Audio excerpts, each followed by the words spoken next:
Welcome back to the Difference Engine podcast. I'm your host, Caleb Oakes. You know what's terrifying? Most people don't screw up their lives with one catastrophic decision. They ruin them by waiting until they feel confident, until they have more money, waiting until they know enough or feel like they know enough, waiting until they feel ready. This is the classic 80-year-old being interviewed in a nursing home. What was your regret? Didn't risk enough, didn't try enough. The tough part, though, is that the danger here is waiting feels responsible. There are times it's important to wait. It feels mature, it feels intelligent, it feels productive sometimes. But if you zoom out far enough, a shocking proportion of human misery is just delayed action. So we're talking about the hidden cost of waiting today because the price is hidden. It's very easy to do a cost analysis on dollars when the price is out there. But I mean, when you buy a truck, cost is money. If you eat junk food every day, the cost is health. The category that most people don't ever calculate is the cost of hesitation. The cost, this is even worse one in my opinion, the cost of being half committed. Right? Living in a state of denial, pseudo-fixing a problem, but not really diving into it. You know, the cost of spending years circling a runway instead of taking off. The bad news about this is hesitation compounds. So it can feel like nothing if you avoid one hard conversation today. Nothing explodes. No one gets your attention. And if you have no systems of accountability in place, there's no alert at all. But that's what can 5 years later lead to a weak marriage, a disconnected team in business, a team full of resentment, and a life where everyone's kind of smiles politely but avoids the thing with you. That's the tax. And it happens everywhere. You know, entrepreneurs waiting to start a business owners waiting to hire, parents, dads waiting to become emotionally available. I experienced this early in my life as a writer where people wait to publish. Leaders waiting to speak, be in a speaking career or speak out on things that are important to them. Life does not stop, though. It does not stop. And we act like we know that. But there's plenty of times in my life in the past I've written down a goal and a month goes by, or I have intention to have a conversation with somebody or to check in and a month goes by. And there's nothing that gets your attention for it unless you're really, really good at systems of note-taking and reminders. Time just will not pause while you figure yourself out. The meter is constantly running. So conversely, most people think action's the dangerous thing, right? Taking too big of risk, which there's definitely danger in that. There is problems with it, but it's usually indecision that's killing people. The moment before you get out of bed is the moment that hurts the worst, right? The moment before walking into the gym, you're sitting in your car debating is the moment that hurts the worst. You know, anticipating the next sales call, trying to do your research before you cold call a prospect, before you call a business lead is the moment that hurts worst. You know, even social media before you post a video, that feels like it hurts. You criticize yourself and second guess and delete it and try again. We suffer most of our pain in our imagination instead of the first 10 minutes that is relatively painless. And I think a lot of people are addicted to preparation. And some of that's needed, but preparation is the safest place to feel intelligent without any risk of failure. The secret to that, the trick of that is as long as you're preparing, you're technically failing too because you haven't done anything. You haven't built anything. And that's how you have people who consume podcasts for 10 years and never build anything. And that's why reading books about your finances doesn't fix your finances.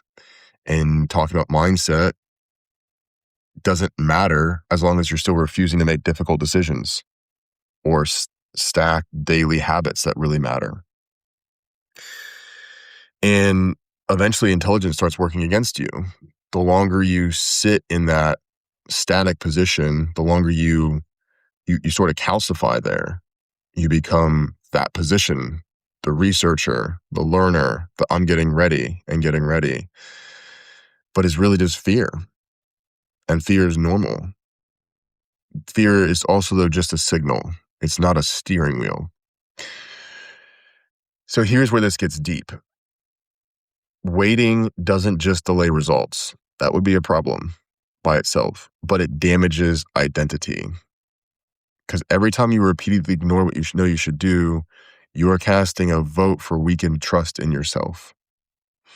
There's no recipe of motivational speeches that'll make you do something. It might help, and it'll help very short term, but it's not confidence. Confidence is not built on motivational speeches. Confidence is built by evidence. So if you see yourself wake up early, you believe in yourself then. If you see yourself make the call, and then if you do it, see yourself do it, you believe yourself now.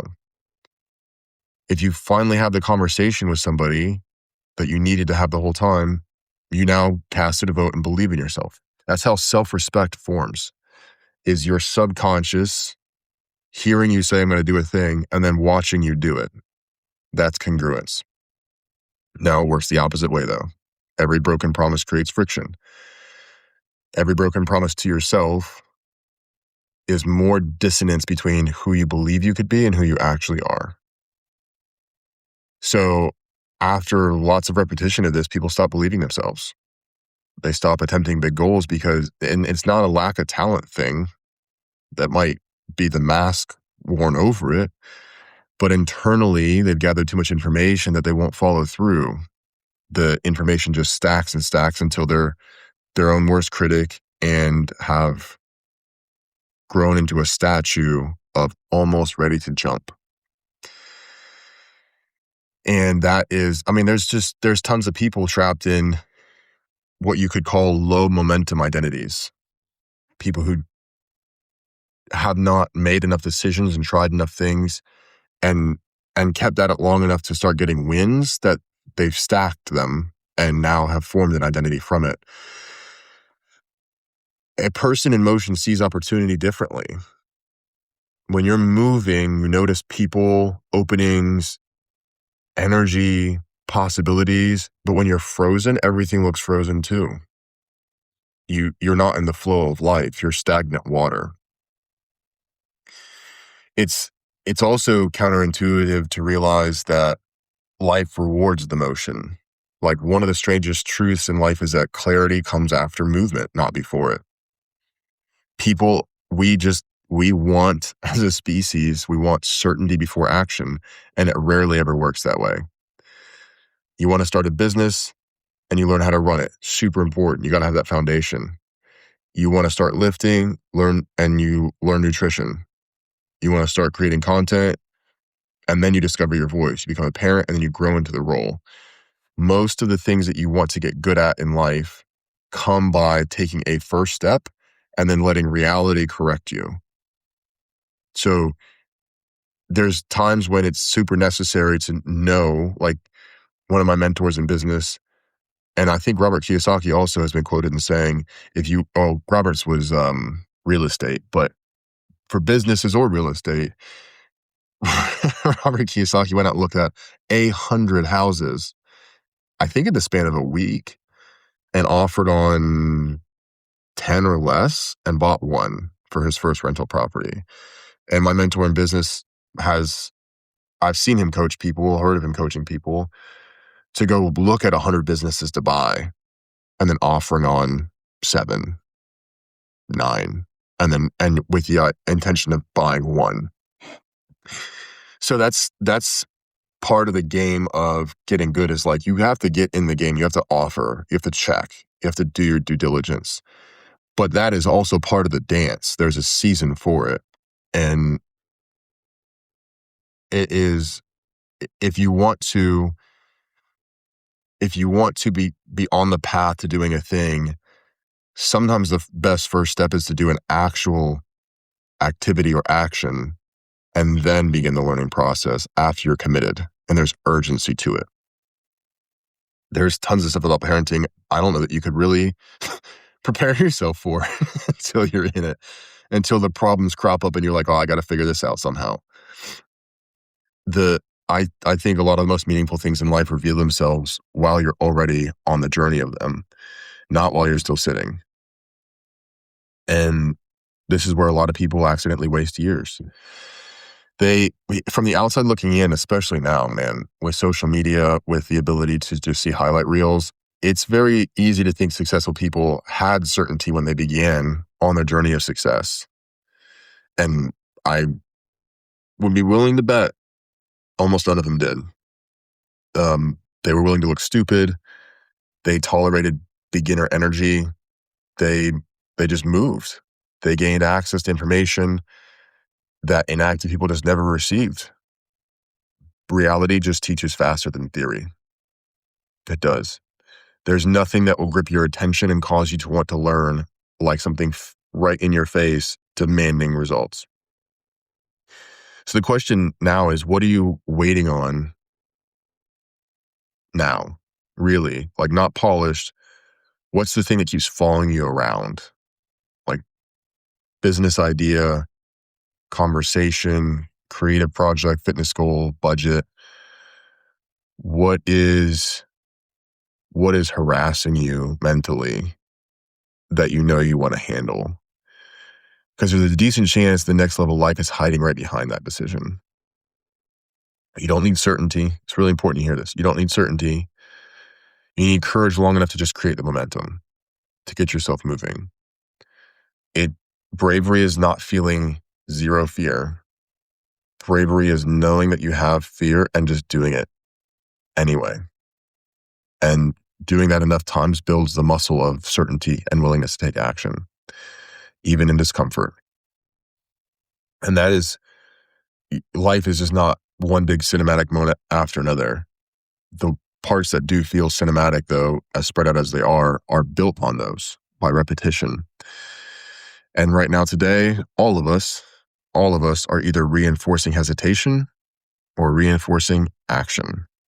You're becoming someone who moves or someone who waits. And both identities are compounding. So this is invitation to stop circling.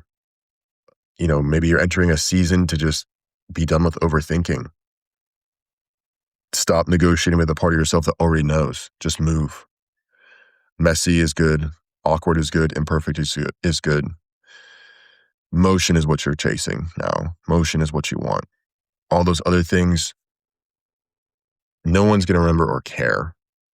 And if they do, it's probably you. And if this episode lands for you, if this really hits home, share it with somebody.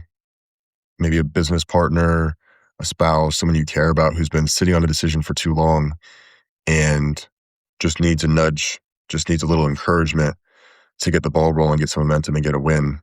Done is better than perfect. And remember, there is no substitute for the life you want to live. There is no substitute for achieving the goals that you have in your heart.